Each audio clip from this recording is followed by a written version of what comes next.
Une odeur de feu de bois embaume les environs. Comme chaque matin, Georges prépare ses alambics pour la première chauffe de la journée. 3 reines Claude. Il y a celle-là Ouais, et puis celle-là. d'accord. Voilà. Le premier client habite les environs. Michel est venu apporter plusieurs centaines de kilos de reine Claude, issus de son verger. Ça sent bon.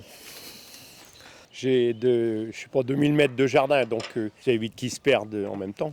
On emmène un petit truc, on mange, et puis le temps que ça chauffe. Mais pas question pour Georges de se déconcentrer. Une chauffe réussie sur un alambic centenaire, c'est d'abord de l'expérience et du toucher. Là, on tient pas la main dessus, donc ça veut dire que ça commence à être, l'ébullition commence à se faire à l'intérieur.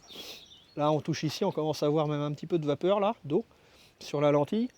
Ça veut dire que là, les vapeurs commencent à monter. 5 mois dans l'année, et depuis maintenant 8 ans, Georges sillonne le département pour transformer le vin et les fruits de ses clients en eau de vie. Une activité que ce passionné poursuivra bientôt à plein temps avec cet imposant alambic dont il vient de faire l'acquisition. J'augmente de clients tous les ans. C'est quand même alors bon signe. Donc l'activité n'est pas en train de se perdre.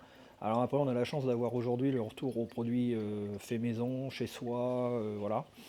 Donc ça, c'est bénéfique aussi pour nous. Un regain d'intérêt pour un métier presque disparu dont se félicitent ses habitués. Il s'est fait bien de trouver quelqu'un qui prend la suite des anciens, qu'on n'en oubliait plus du tout. Hein. Puis maintenant, c'est revenu. C'est ce qu'il faut. Il faut que ça continue. Je venais avec mon beau-père ici, j'avais 30 ans, hein, j'en ai 73 maintenant. Hein. Et pour nous, c'est des bons souvenirs, on en parle souvent de tout ça. Dans quelques jours, Georges démontera son abri pour déplacer ses alambics dans une autre commune. Seulement 3 bouilleurs de cru itinérants distillent encore leur savoir-faire dans le département. À la distillation 2026.